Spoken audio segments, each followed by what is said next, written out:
Activities for listening and speaking 5. Listening. Listen to a passage about Anne Sullivan, a great teacher.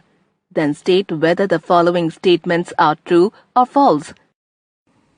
Anne Sullivan, a great teacher. Anne Sullivan, who was the teacher of Helen Keller, a deaf and blind child, is known as one of the greatest teachers of all times. At only 20 years of age, Sullivan showed great maturity in teaching Keller. She wanted to help Keller make associations between words and physical objects, and worked hard with her rather stubborn and spoiled pupil. After isolating Keller from her family in order to educate her, Sullivan began working to teach Keller how to communicate with the outside world. During one lesson, she spelled the word water on one of Keller's hands with her fingers as she ran water over her student's other hand.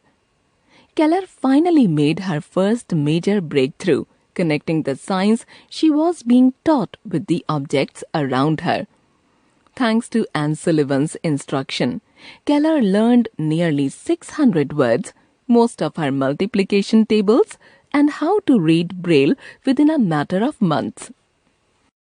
Anne Sullivan started teaching at the age of 18 years. Helen Keller was a deaf and blind child and taught Helen to learn words by rote learning. Helen was a spoiled child and taught Helen to associate physical objects with signs.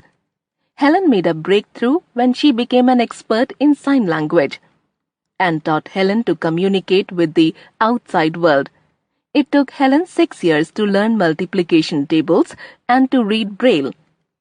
Speaking, a conversation in pairs. Choose a sport that you enjoy and have a conversation with your partner about why you like the sport so much. Your partner may decide to talk about a different sport. Take 6 turns each to talk about the sport of your choice.